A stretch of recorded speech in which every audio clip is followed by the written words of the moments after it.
Good morning, सुप्रभात दोस्तों। आप सभी कैसे हैं? उम्मीद करती हूँ आप लोग अच्छे होंगे और अपनी पढ़ाई अच्छे से कर रहे होंगे। आप सभी का आपके अपने चैनल रिद्धिका हिंदी एकेडमी में स्वागत है दोस्तों। ठीक है, आइए चलते हैं।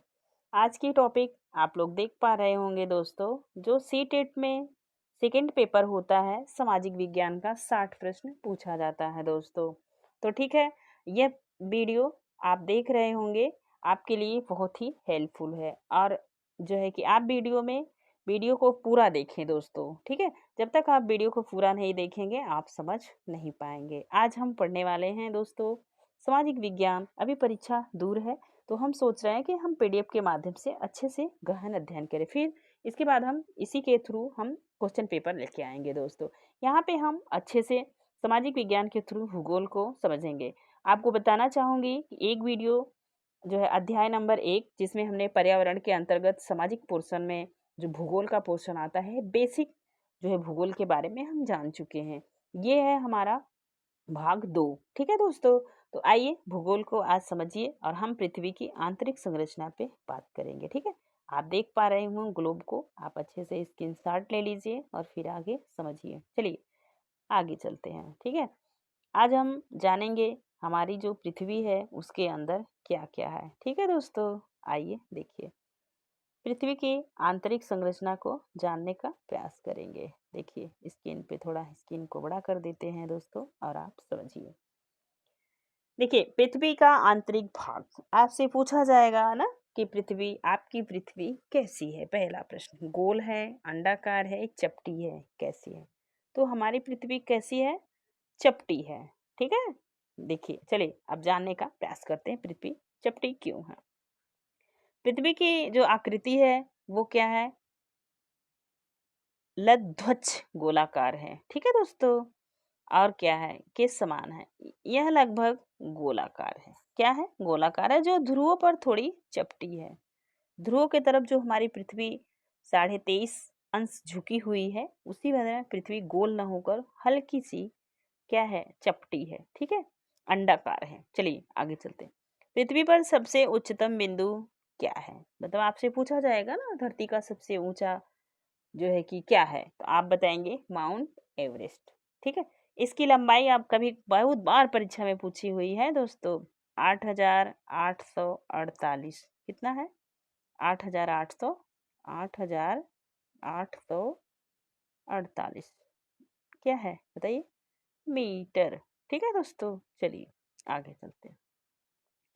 जहां जहां प्रश्न बनेंगे हम आपको बताते चलेंगे दोस्तों कि आप इन्हें ध्यान दीजिए। सबसे ऊंची बिंदु आप देख लिए माउंट एवरेस्ट, उनकी लंबाई आपने देख लिया और पृथ्वी का आकार क्या है। ठीक है, अब चलिए देखिए, अब आपसे पूछा जाएगा ना कि जो है पहली जो उच्चतम बिंदु है वो कौन सी है? तो वो तो होगी माउंट एवरेस्ट। ठीक है, अब आपसे पूछा जाएगा दूसरी सबसे निम्नतम बिंदु कहाँ है, तो आप बताएं। जैसे सबसे छोटी बिंदु, न्यूनतम, सबसे ऊंची तो आप जान गए, आप सबसे छोटी जानिए। ये क्या है? प्रशांत महासागर में। क्या है? मारियाना की खाई। ठीक है दोस्तों, जिसकी देखिए जिसकी समुद्र देखिए जिसकी समुद्री स्तर से गहराई है 10,111 मीटर। ठीक है, अब सबसे ऊंचा जान गए कि पृथ्वी से 8,848 किलोमीटर पे क्या है, जो है कि माउंट एवरेस्ट है। वैसे आप सबसे निचली बिंदु, वो सबसे गहराई 10,911 किलोमीटर पृथ्वी के अंदर है दोस्तों। दो प्रश्न आपको मिल गए। अब आगे चलिए। पृथ्वी का आंतरिक संरचना कई स्तरों में विभाजित है। पृथ्वी की आंतरिक संरचना के 3 अंग हैं। ठीक है, अब आप देख रहे होंगे 3 अंग को हम अच्छे से पढ़ने का प्रयास करेंगे। देखिए हम आपको बता दें, सबसे पहले ये है हमारी पृथ्वी। क्या है? ये है हमारी पृथ्वी। ठीक है, अब इसी का एक पार्ट हम ऐसे निकाल लेंगे, फिर उसी पे अध्ययन करेंगे। देखिए ऐसे सबसे पहला पार्ट क्या होगा, आप सभी जानते हैं दोस्तों, 3 भागों में बांट दिए हैं। भूपर्पटी, ये क्या है? भू पर देखिए, एक मिनट हम फिर से बनाने का प्रयास करेंगे। ये है हमारी पृथ्वी। ठीक है, सबसे ऊपरी भाग है भू परपटी। ठीक है। बीच वाला क्या है? मेंडल। ठीक है, क्या है? मेंडल, मेंटल है। नीचे वाला क्या है? कोर है। ठीक, ये हो गया। ठीक, अब वही पूछ रहा है। तीसरा प्रश्न यहाँ से फिर पूछा जाएगा आपसे दोस्तों, ध्यान दीजिए आप। ठीक है, देखिए हम थोड़ा ही पढ़ेंगे लेकिन समझते हुए पढ़ेंगे दोस्तों। ठीक है, यदि वीडियो में आप यहाँ तक बने हैं तो एक कमेंट अवश्य करिएगा दोस्तों। ठीक है, हम ऐसे ही नित्य प्रति वीडियो लाते रहें हमारे मनोबल को बढ़ाने के लिए। ठीक है, आइए चलते हैं। पृथ्वी की आंतरिक संरचना कई स्तरों में विभाजित है। कितने स्तर हैं? 3, जिनका अध्ययन हम ऊपर कर लिए। सबसे पहला ऊपरी सतह है, भूपर्पटी। दूसरा है मेंटल है। तीसरा है कोड है। ठीक है दोस्तों, और अब देखिए 3 चीजें हो गई। ये प्रश्न आपसे पूछा जाएगा। ठीक, अब देखिए पृथ्वी के, अब फिर से देखिए पृथ्वी के कुल आयतन पूछा जाएगा ना। पृथ्वी पे मतलब कि जितनी चीजें हैं उसमें सबसे ज्यादा क्या है? आप ध्यान दीजिए, यहाँ से प्रश्न आपको फिर मिलेगा। और देखिए पृथ्वी के कुल आयतन में 0.5% भूपर्पटी है, मतलब ऊपरी वाला हिस्सा है। और जबकि 83% मेंटल है। सबसे ज्यादा क्या है? मेंटल है दोस्तों। उसके बाद 16% भाग में क्या है? क्रोध। आइए आगे चलते हैं और देखने का प्रयास करेंगे। देखिए जिसका हम बात ऊपर कर रहे थे दोस्तों, वही चीज आ गई। अब देखिए ये हमारी टोटल पृथ्वी है। ऐसे पृथ्वी है। अब पृथ्वी के अंदर ये पृथ्वी के भाग को निकाल के अब बताइए। सबसे पहले क्या है? भूपर्पटी है। दूसरा क्या है? बीच वाला पार्ट है, मैंडिल है। ठीक है, तीसरा क्या है? वाह्य कोर है, आंतरिक कोर है। कोर को 2 पार्ट में बांट दिए हैं, बाह्य कोर और आंतरिक कोर। ठीक है, अब चलिए आगे चलते हैं। यहाँ तक आप देख लिए। हम ये बेसिक भूगोल पढ़ रहे हैं दोस्तों। यदि आप छोटी क्लास में हैं 6, 7, 8, 9, 10th में, तो यहाँ से आपको व्याख्या करने के लिए आएगा और आपसे पूछा जाएगा तो आप विस्तृत बताएंगे। ठीक है, आइए आगे चलिए। और देखिए भूपर्पटी, यहाँ से प्रश्न बने ना, भूपर्पटी क्या है? तो आप बताएंगे भूपर्पटी अथवा कृष्ण की मोटाई 8 से 40 किलोमीटर है। ये हमारी पृथ्वी जो भूपर्पटी है ये 8 से 40 किलोमीटर है। कितनी है? 8 से 40 किलोमीटर तक मानी जाती। इस परत की निचली सीमा मोहरो विसिक असंबद्धता या मोहो असंबद्धता कहा जाता है। इसको क्या कहते हैं? मोहो असंबद्धता। यही प्रश्न परीक्षा में एक लाइन में पूछा जाएगा, मोहो असंबद्धता क्या है? तब नहीं पढ़े रहेंगे कैसे कर पाएंगे? अब देखिए पृथ्वी पर महासागर महाद्वीप केवल इसी भाग में स्थित हैं। ठीक है, देखिए आगे चलिए। अब आप एक प्रश्न यहाँ से आपको मिल गया। आप आपको पसंद आ रहा होगा दोस्तों। आइए, हमें ये उम्मीद यही है कि आप अच्छे से समझ पा रहे होंगे। देखिए अब दूसरा है मेंटल। मेंटल की जो लंबाई लगभग जो मोटाई है वो 2895 किलोमीटर है। अब ये हमारी पृथ्वी है। तो सबसे पहले भूपर्पटी हो गया, बीच वाला मेंटल। तो इसकी जो लंबाई है भूपर्पटी से, इसकी जो लंबाई है कोर से पहले वाली, ये कितनी है? तो इसी की लंबाई यहाँ बताई जा रही है 28 जो है 2895 किलोमीटर। ठीक है, अब देखिए यह क्या है? अब आपसे पूछा जाएगा भूपर्पटी तो ठोस थी, लेकिन जो मेंडल है वो क्या है? वो द्रव में आता है। ठीक है दोस्तों, और सबसे यहाँ पे एक प्रश्न आपसे और बनेगा कि जो मेंटल है उसमें सबसे ज्यादा क्या पाया जाता है? तो सबसे ज्यादा इसमें इसका जो है कि इसमें आयतन पाया जाता है। ठीक है, और जो भूपर्पटी है उसमें सबसे ज्यादा क्या पाया जाता है बताइए? सबसे ज्यादा आयतन इसमें नाम मात्र का होता है, दाब सबसे कम होता है। ठीक है, तापमान सबसे कम होता है। ठीक, इतनी चीज आप याद रखेंगे। भूपर्पटी ठोस है और मेंटल क्या है? द्रव है। और कोर क्या है? प्लाज्मा है। तभी तो ज्वालामुखी जब हम पढ़ेंगे तो यहाँ समझेंगे दोस्तों। ठीक है, अभी हम इस पे ध्यान देते हैं। देखिए अब देखिए कोड को पढ़ते हैं। ब्रह्मतम कोड की विशेषता यह है कि यह तरल अवस्था में है, द्रव है। ठीक है, जबकि आंतरिक कोड का पदार्थ ठोस होता है। दो कोड को 2 भाग में आप पढ़े थे, एक बाह्य कोड, एक आंतरिक कोड। फिर उसी को आप समझिए। आंतरिक कोड का पदार्थ क्या होता है? ठोस की भांति होता है। ठीक है, और देखिए और इसकी त्रिज्या लगभग 1255 किलोमीटर होती है। आंतरिक कोट के घूर्णन का कोणीय वेग पृथ्वी के कोणीय वेग से थोड़ा अधिक होता है, याद रखना है। ठीक है, यदि आप 11th-12th में हैं दोस्तों, यहाँ से आपको अच्छे से समझना होगा और फिर अपनी कॉपी अच्छे से लिखनी होगी। ठीक है, आइए चलिए देखिए, हम बेसिक भूगोल का चैप्टर पढ़ रहे हैं दोस्तों।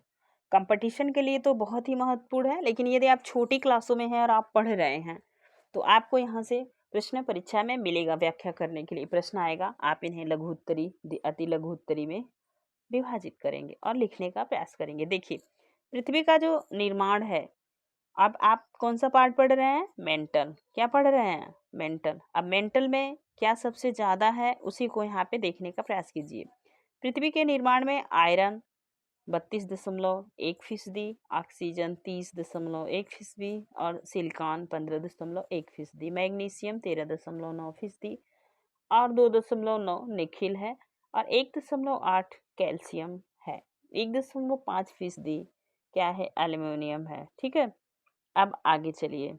1.4%, ठीक है, कहीं कहीं 1.5 होगा तो कहीं कहीं 1.4। कैल्शियम 1.5 है, एल्युमिनियम 1.4% है। याद रखिएगा दोस्तों, अपनी डायरी में नोट डाउन कीजिएगा।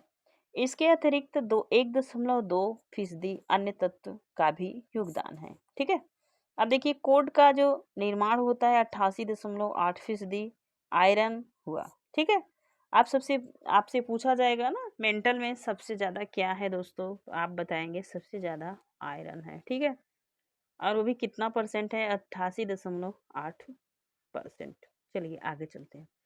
अब आपसे एक भूवैज्ञानिक के नाम पूछे जाएंगे।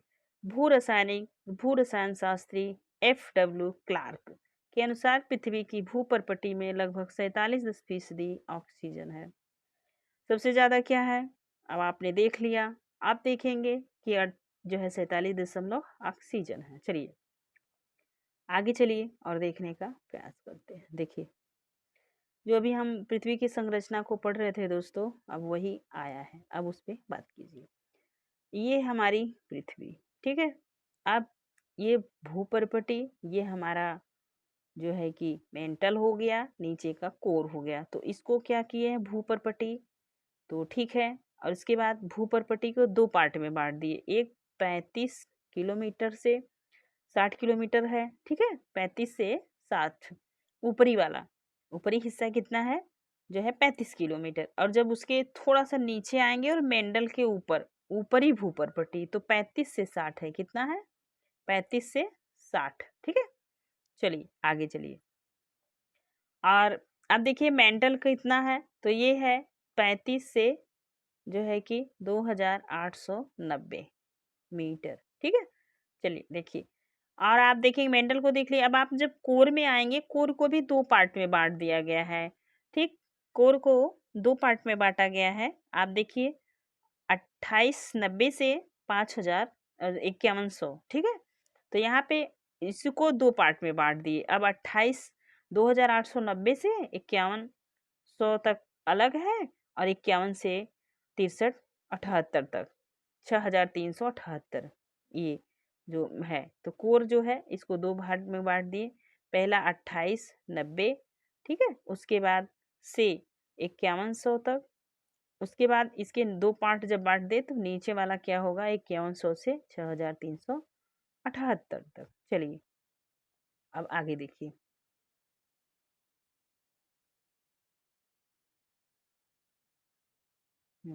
देखिए, आप देख पा रहे होंगे दोस्तों, देखिए प्लेट टेक्टोनिक्स। ठीक है, आप देखिए, हम थोड़ा सा स्क्रीन बड़ी करते हैं और आपको समझाते हैं।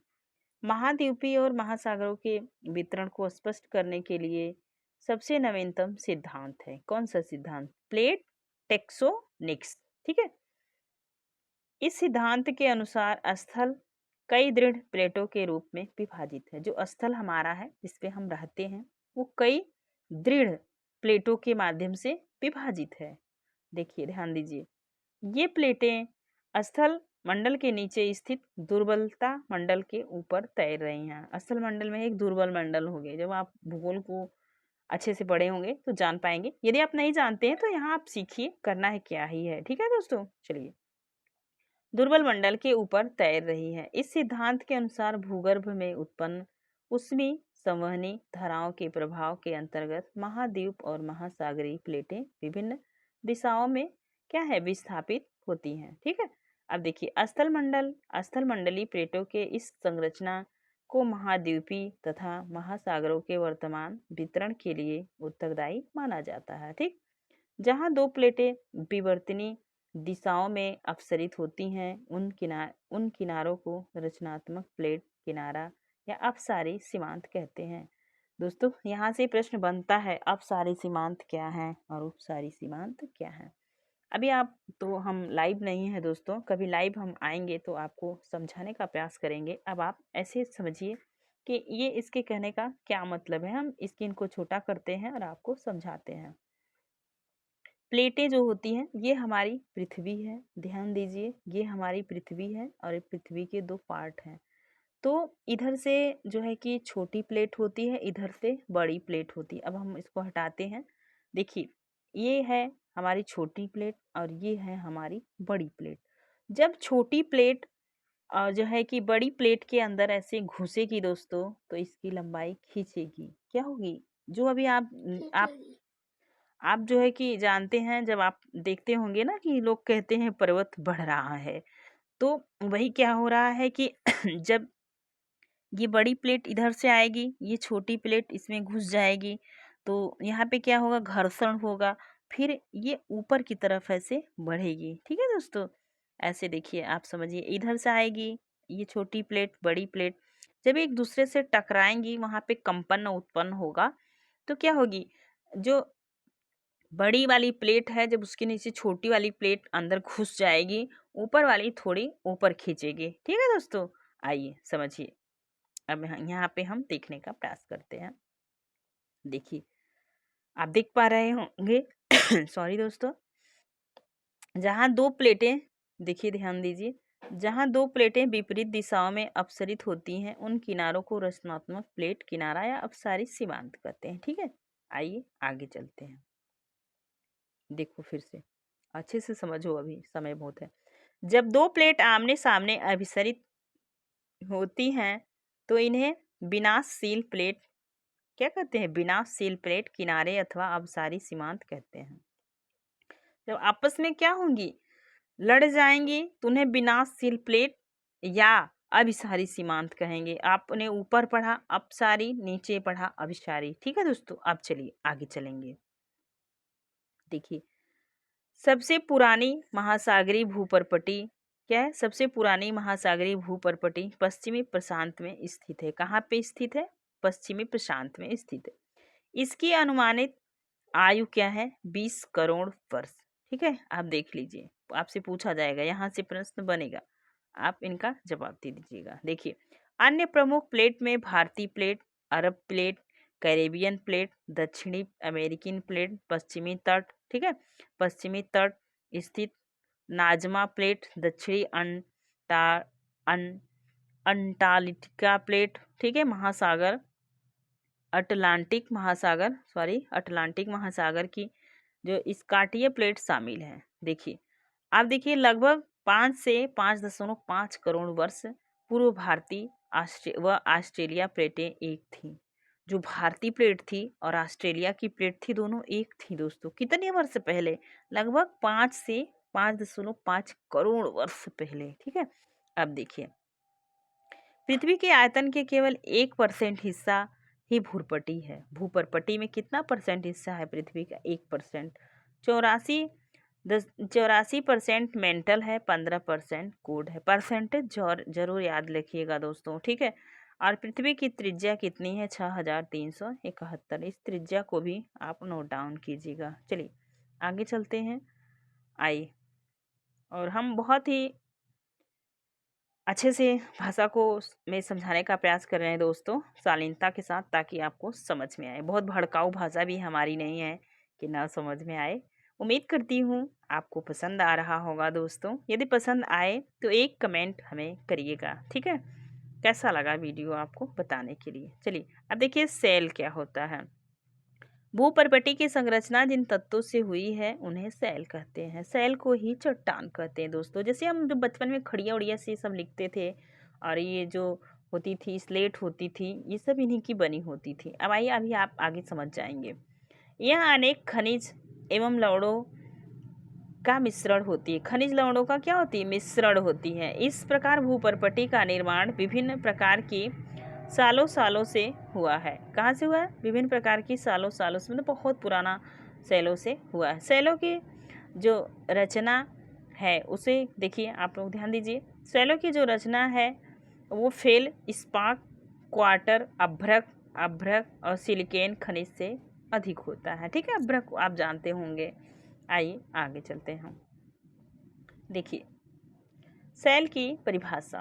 अब हम सेल को जानेंगे। तो सेल की सबसे पहले परिभाषा क्या है? देखिए आर्थर होम्स के अनुसार सेल की परिभाषा। अब एक वैज्ञानिक हैं, इन्हें आपको याद रखना है। सेल विभिन्न प्रकार के खनिज पदार्थों का मिश्रण होता है। ठीक है, कुछ सेल एक खनिज के योग से मिलकर बनती है। अधिकांश जो है अधिकांशतः का निर्माण जो होता है, अधिकांशतः निर्माण एक अधिक खनिज के योग से होता है। ठीक है, चाहे ध्यान दीजिए, वह चाहे चीका की भांति मुलायम हो अथवा ग्रेनाइट की भांति कठोर। अब आपसे पूछा जाता है ग्रेनाइट कठोर है, मृदु है, क्या है? तो आप याद रखिए ग्रेनाइट कठोर है कि कठोर हो। सेल कहलाती है, क्या कहलाती है? सेल। चलिए देखिए, यहाँ से प्रश्न फिर बनेगा दोस्तों, नोट डाउन करिए। उत्पत्ति के आधार पर सेल के प्रकार 3 प्रकार हैं: काया आग्नेय, अवसादी, कायांतरित। ठीक है, आग्नेय का उदाहरण जब आप देखेंगे समझ पाएंगे दोस्तों, जिसकी बात हम ऊपर कर रहे थे। आइए चलिए देखिए आग्नेय सेल। जो चट्टाने पिघलने चट्टानी ध्यान दीजिए, जो चट्टाने पिघले चट्टानी पदार्थों के ठंडे होने से हो जाती हैं। जैसे आप याद रखिए, स्क्रीन को छोटा करते हैं फिर आपको समझाने का प्रयास करते हैं। ये हमारी पृथ्वी है। ठीक है, देखिए ये हमारी पृथ्वी है, याद रखिए, इधर भी बताते हैं। अब क्या है कि जब यहाँ से ज्वालामुखी का उद्गार होता है दोस्तों, तो यहाँ से भूकंप जब आता है तो ज्वालामुखी का उद्गार होता है, तो यहाँ से जो लावा वावा निकलता है वो जम जाता है। ठीक है, जो जम जाता है उसी को क्या कहते हैं? देखिए अब फिर से समझाते हैं आपको। देखिए, हाँ देखिए ध्यान दीजिए, जो चट्टाने पिघले, याद रखिए अग्नेय चट्टान हम पढ़ रहे हैं। ठीक है, देखिए जो चट्टाने पिघले चट्टानी पदार्थों के ठंडे होने से ठोस हो गई हैं, उन्हीं को क्या कहते हैं? अग्नेय चट्टानी। जब ज्वालामुखी उद्गारित होता है तो जो उसके लावा निकलते हैं वो जो ऐसे फैल जाते हैं, तो उसी को हम क्या कहते हैं? आग्नेय चट्टान। ठीक है, अब देखिए भूपृष्ठ पर पाई जाने वाली शैलों में आग्नेय शैलें प्राचीन शैलें हैं। आप सभी जानते हैं पृथ्वी पर पाई जाने वाली जो शैल है सबसे प्राचीन शैल वही है। इन शैलों को प्राथमिक शैल भी कहा जाता है, क्योंकि इन शैलों की उत्पत्ति इन्हीं के कारण होती है। ठीक है, अब देखिए भूगर्भ का तरल एवं तप्त मैग्मा लावा भूपृष्ठ पर पहुंचकर ठंडा होने से रवेदार कणों के रूप में जमकर आग्नेय शैल का रूप धारण करता है। आग्नेय शैल के उत्तम उदाहरण है बेसाल्ट, आप सभी जानते होंगे दोस्तों। देखिए, और आग्नेय। ठीक है, बेसाल्ट और आग्नेय। ग्रेनाइट, अब दो चीज हैं आग्नेय चट्टान के, बेसाल्ट और ग्रेनाइट। अब हम चलेंगे अवसादी चट्टान पे। ठीक है दोस्तों, चलिए देखिए अवसादी चट्टान। अवसादी शैलों का निर्माण तलछट के जमाव से होता है, जिसका जमाव सागरों एवं झीलों की तली में होता है। अवसादों में बजरी, बालू, चूना, कीचड़, गाद और चिकनी मिट्टी के कण मिले होते हैं। अवसाद समझ पा रहे होंगे, जहाँ से आप भाषा से ही समझ पा रहे होंगे। ठीक है, इसका निक्षेपण कणों के आधार पर इसका निक्षेपण कणों के आधार और भार के अनुरूप होता है। निक्षेपण जो इसका जमा होता है वो कणों के भार के अनुरूप होता है, अर्थात भारी कण नीचे की ओर, हल्के कण ऊपर की ओर निक्षेपित हो जाते हैं, मतलब जमा हो जाते हैं। ठीक है, अवसाद के परतों के नीचे होने के कारण इन्हें परतदार क्या कहते हैं? परतदार शैल कहते हैं। ठीक है, समझ गए आप। भूपृष्ठ पर अवसादी शैलों का विस्तार सबसे अधिक मिलता है। देखिए जैसे मिलता है चूना मिलेगा, पत्थर, बलुआ पत्थर, अवसादी शैलें प्रमुख। ठीक है, चूना पत्थर। आइए अब हम देखेंगे कायांतरिक। कायांतरिक का मतलब होता है परिवर्तित। ठीक है, चलिए देखिए कायांतरित, कायांतरित शैल।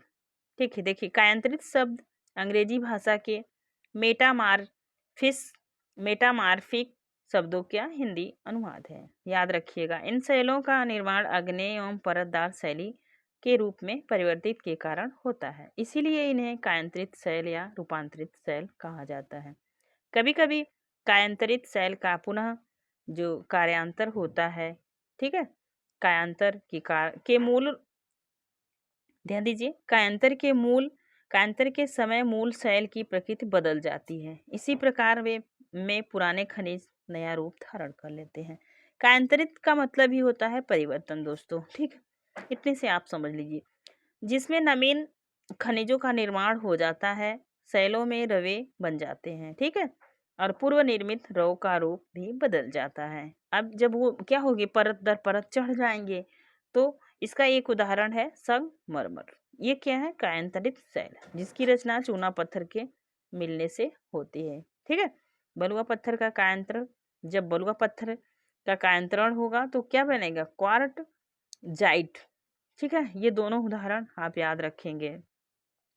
सबसे पहले आप ध्यान दीजिए, आप लोगों ने देखा कि अग्नेय शैल जो है कि ज्वालामुखी के उद्गार से बना, वो अग्नेय हो गया। ठीक है, अब दूसरा अवसादी, मतलब जो बह वो के आया जल में, नदी में, जो अगर बड़ा हुआ तो नीचे दब गया, जो ऊपर हुआ ऊपर, तो परत दर परत क्या हुआ, बनता चला गया। तो इससे क्या बना, बलुआ पत्थर बना, चूना पत्थर बना। अब कायांतरिक मतलब ये बदल गया, दो के मिलने से इसमें बदलाव हो गया, तो इसे संगमरमर बना। अब जब वही कायांतरण हुआ चूना पत्थर के साथ, तब इसमें क्या बना, बलुआ पत्थर, जिसे क्या कहते हैं, क्वार्ट जाइट। ठीक है दोस्तों, चलिए अब हम देखते हैं शैल को। ठीक, देखने का प्रयास करते हैं। देखिए शैल चक्र, शैल चक्र कैसे जो है घूमता है, चक्र घूमता है ना। अब देखिए शैल चक्र, देखिए शैल चक्र का संबंध चट्टानों के स्वरूपी, ध्यान दीजिए, शैल चक्र का संबंध चट्टानों के स्वरूपी परिवर्तन से होता है। शैलें अपने मूल रूप में अधिक समय तक नहीं रहती, क्या होती, नहीं रहती, बल्कि इसमें परिवर्तन होता है। जब ये घिसेगा, बार बार बार बार तूफान आएगा, आंधी आएगा, तो पत्थर घिसता है ना, तो बदलता रहता है। चलिए देखने का प्रयास करते हैं। देखिए शैलें चक्र एक सतत प्रक्रिया है, मतलब बराबर होती रहती है। इसमें पुरानी शैलें परिवर्तित होकर नवीन रूप लेती हैं। याद रखिएगा, अग्नेय शैलें प्राथमिक शैलें हैं। पहली शैली कौन सी है, अग्नेय, जो अवसादी एवं कायांतरित होती हैं। ठीक है, जैसे देखिए शैलें इन प्राथमिक शैलों से निर्मित होती हैं। प्राथमिक शैल से कौन सी शैल निर्मित होती, अग्नेय। ध्यान दीजिए, शैलें इन प्राथमिक शैलों से निर्मित होती। अग्नेय शैलें अनाच्छादन से के फलस्वरूप अवसादी शैलों का तथा अधिक ताप व दाब के फलस्वरूप कायांतरित शैलों का निर्माण हो जाता है। एक दूसरे से बन रही हैं दोस्तों। ठीक है, देखिए अग्नेय एवं कायांतरिक शैलों से प्राप्त अंशों से अवसादी शैलें निर्माण होती हैं। अवसादी शैलें अपखंडों में परिवर्तित हो सकती हैं तथा अपखंड अवसादी शैलों के निर्माण का एक स्रोत हो सकते हैं। ठीक है, निर्मित भूपृष्ठीय शैलें अग्नेय, कायांतरित, अवसादी। देखिए अभी क्या कर रहे हैं, प्रत्यावर्तन, प्रत्यावर्तन के द्वारा पृथ्वी के आंतरिक भाग में नीचे की ओर जा सकती हैं तथा पृथ्वी के आंतरिक भाग में तापमान बढ़ने के कारण ये शैलें पिघलकर मैग्मा हो जाएंगी। जब ये टूटती हैं, दबाव जब पड़ता है ना, जब प्लेटें नीचे जाती हैं तो अंदर चली जाती हैं। अब पृथ्वी के अंदर का जो फिर से देखिए, अब जब पृथ्वी के अंदर चली जाएंगी तो पृथ्वी के आंतरिक भाग में तापमान बढ़ने के कारण शैलें पिघल जाती हैं। वहां पे क्या जाएंगी, टूट के छोटी छोटी हो जाएंगी, लिक्विड फॉर्म में बदल जाएंगी, पिघलकर मैग्मा में परिवर्तित हो जाती हैं। तब जब फिर वही मैग्मा बन जाएंगी। ठीक है, यही मैग्मा सभी शैलों को मूल स्रोत है। क्या है, फिर मैग्मा बन जाएंगी, फिर ये बाहर आएंगी, फिर कौन सी बनेंगी, काय। सबसे पहले आप देख लिए है ना, ऊपर देखिए आपने देखा था तो फिर मैग्मा निकलेगा। तो सबसे पहले क्या बनेगा, देखिए, आग्नेय चट्टान, फिर अवसादी, फिर कायांतरित, फिर वो टूटेगा, फिर अंदर जो है कि प्लेटों से घर्षण बल के कारण अंदर जाएगा, फिर क्या होगा, वही टूट के बाहर आएगा। देखिए, अब देखिए, ध्यान दीजिए, तापमान बढ़ने के कारण सेलें पिघलकर मैग्मा में परिवर्तित हो जाती हैं। यही मैग्मा सभी सेलों का मूल स्रोत है। ठीक है, अब देखिए, आपने देखा सबसे पहले ये कुछ जीवाश्म हैं दोस्तों, इनको देखने का प्रयास कीजिए। ये अवसाद हैं, मतलब जो हमारे घर से कचरे उचरे बह के जाते हैं ना नदी नाले के थ्रू, फिर वो कहाँ जाते हैं, जल में चले जाएंगे। वहाँ जल में क्या बनेंगे, अवसाद बनाएंगे। अवसाद में कायांतरित सेल बनाएंगे, फिर वही क्या करेंगे, आप देखिए, मैग्मा बनाएंगे। अब आपने देखा ना, ये अवसाद है पूरा, यहाँ से ये इधर गया, तो जो अवसादी सेल जैसे बड़ा हुआ छोटा हुआ तो ये विभिन्न पार्ट में बढ़ जाएगा, फिर कायांतरित बन जाएगा, फिर क्या बनेगा, फिर अंदर चला जाएगा पृथ्वी पे, जब चट्टान बन जाएगा टूट के अंदर जाएगा, फिर वहीं से फिर क्या होगा, टूटेगा तो लिक्विड हो जाएगा, फिर लिक्विड हो जाएगा जब पृथ्वी में घर्षण लगेगा तो फिर वो मैग्मा बन के ऐसे ऊपर आएगा। ठीक है दोस्तों, फिर क्या होगा, फिर इधर से क्या होगा, और आप देख पा रहे होंगे, फिर अग्नि सेल बनेगा, फिर क्या होगा, अवसाद बनेगा। यही है सेलों का चट्टान। आप एक बार स्क्रीनशॉट ले लीजिए और इसको ध्यान से पढ़िएगा दोस्तों। ठीक है, आइए आगे चलते हैं। अब देखिए, देखने का प्रयास कीजिए आप लोग, जीवाश्म, जीवाश्म को देखिए, जीवाश्म किसे कहते हैं, शब्द जीवाश्म का प्राचीन जीवन अवशेष या लेस तत्वों के रूपांतरित परिभाषित किया जाता है। एक बार फिर से आप परिभाषा को अच्छे से देखिए, फिर हम इसको व्याख्या करते हैं। शब्द जीवाश्म को प्राचीन जीवन के अवशेषों या लेस तत्वों के रूप में परिभाषित किया जा सकता है। प्राकृतिक प्रक्रियाओं द्वारा अवसादी सेलों में परीक्षित होते हैं। जो हमारे प्रकृति में बहुत सारे परिवर्तन होते हैं ना, तूफान आता है, बाढ़ आता है और भूकंप आता है, तो क्या होते हैं, यहाँ से जीवाश्म मिलते हैं। जैसे हमें बताया गया है ना कि लकड़ियाँ थी दब गई तो आज कोयला हो गई, तो कोयला क्या भी एक अवसादी तत्व है। ठीक है दोस्तों, वैसे चलिए समझते हुए आगे बढ़ेंगे। देखिए, हम अब थोड़ा सा हमारा और है, वीडियो लंबा हो रहा है दोस्तों, लेकिन कोई बात नहीं, इसको कंप्लीट कर लेते हैं। ठीक है, देखिए, अब यहाँ तक हम देख चुके, अब आप देख पा रहे होंगे, अब आप आगे देखिए। जीवाश्म प्राचीन क्या है, जीवाश्म प्राचीन, एक मिनट फिर से देखिए, जीवाश्म प्राचीन जीवन के एकमात्र प्रत्यक्ष प्रमाण को प्रदर्शित करते हैं। जब निकलते हैं तो हमें तो पता करना पड़ता है ना, कि तो प्रत्यक्ष प्रमाण हमको मिलता है। ये जीवों के परिरक्षित कंकालों, अस्थियों, कवचों के रूप में पाए जाते हैं। कभी कभी हम देखते हैं ना, डायनासोर का कंकाल मिला है, इतना साल पुराना है, कैसे पाते हैं, ऐसे जीवाश्म के रूप में अस्थियों और कवचों के रूप में पाए जा सकते हैं। अथवा व्यवहारात क्रियाकलापों में जीवों के पर्थों, पद चिन्हों की परिचित छापों के रूप में भी पाया जाता है। कभी कभी होता है दिवालय में ये छाप लगा है, अहिल्या का है, तो भगवान का है, तो बुद्ध जी का है, ऐसा मिलता है ना जीवाश्म के रूप में, फिर हम उस पर रिसर्च करते हैं। चलिए दूसरे नंबर पर चलिए। जीवाश्म शब्द सामान्यतः उन जीवों के अवशेष के लिए सीमित है जो हजारों करोड़ों वर्ष पूर्व मर गए थे।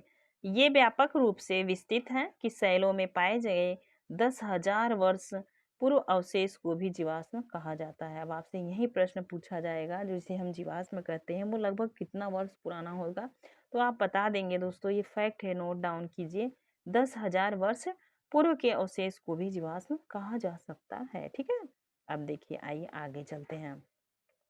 जीवाश्म देखिए, लेकिन 10,000 वर्ष से कम के जैविक अवशेष और जो आज भी जीवाश्म जीवाश्मी भवन की प्रक्रिया में है, उन्हें उपजीवाश्म कहते हैं। कुछ चीजें हमारे आप देखे होंगे ना, जहाँ से हम रिसर्च करते हैं, खोज करते हैं, तो भूगोल की चीजें वहाँ पे रखी होती है, कुछ मूर्तियाँ, कुछ पहले के जो बर्तन थे और जो सिक्के थे, ये सारी चीज आज भी रखी हुई हैं। यदि आप कंपटीशन में हैं दोस्तों, तो सारी चीजें आपको पता होगी। ठीक है, चलिए आगे चलते हैं।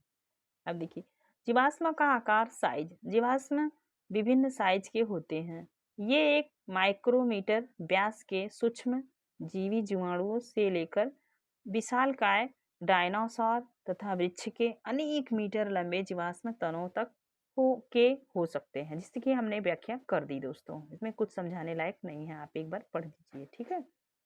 चलिए, आपने पेट्रोलियम, कोयला, आप छोटे बच्चे हैं ध्यान दीजिए, ये बड़े हैं तो जानते ही होंगे दोस्तों, लेकिन मेरा काम है छोटे बच्चों को भी साथ में लेना, ठीक है। आप देखिए, आपने पेट्रोलियम, कोयला, प्राकृतिक गैस के विषय में सुना होगा। ये सभी ऊर्जा के क्या है, ऊर्जा के गैर नवीनीकरण स्रोत हैं। यह सामूहिक रूप से जीवाश्म ईंधन है। क्या है, जो हमारी गाड़ी को चलाते हैं, ईंधन का काम करती हैं। जीवाश्मी ईंधन भी प्राचीन जीवों के जैविक अवशेषों से बनते हैं। इसमें कार्बन और हाइड्रोजन का उच्च प्रतिशत रहता है। क्या रहता है, कार्बन सबसे ज्यादा रहता है और फिर उच्च प्रतिशत हाइड्रोजन भी रहता है, ठीक है। इसीलिए ध्यान दीजिए, इसीलिए ये सामान्य ईंधन के रूप में प्रयोग किए जाते हैं। इन्हें जीवाश्म नहीं माना जाता है क्योंकि ये पूर्व देखिए, क्योंकि ये पूर्व जीवन के विषय में बहुत कम या कोई जानकारी प्रदान नहीं करते, ठीक है। कभी कभी कोयले में प्राचीन पादपों की परिचित तने, पत्तियां, जड़ें और कोशिकाएं निहित होती हैं, ठीक। देखिए, और जिनकी एक निश्चित स्तर तक पहचान की जा सकती है, ठीक है। जब आप रिसर्च बनेंगे ना, अच्छे भूगोल में जानकार होंगे, तो ये सारी चीजें आपको मिलेंगी, आप वहां जाके रिसर्च कीजिएगा। आइए चलते हैं, जीवाश्म के प्रकार। अभी आपने देखा, सैलों की परतों में अनेक प्रकार के जीवाश्म पाए जाते हैं। इनमें कुछ जैसे देह, बॉडी, मनुष्य की बॉडी होती है ना, कौन सा देश है वहां पे मम्मी रखी जाती है, ठीक है। कुछ दवाइयां लगा के मरने के बाद छोड़ दिया जाता है वैसे।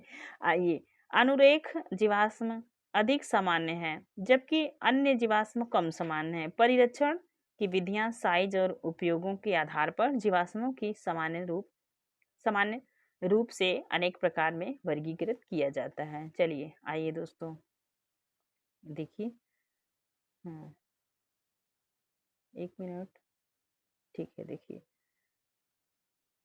हमारे पृथ्वी के अंदर तो परिरक्षण की विधियां के आधार पर देह जीवाश्म, अनुरेख जीवाश्म, रासायनिक जीवाश्म, कूट जीवाश्म, ठीक है।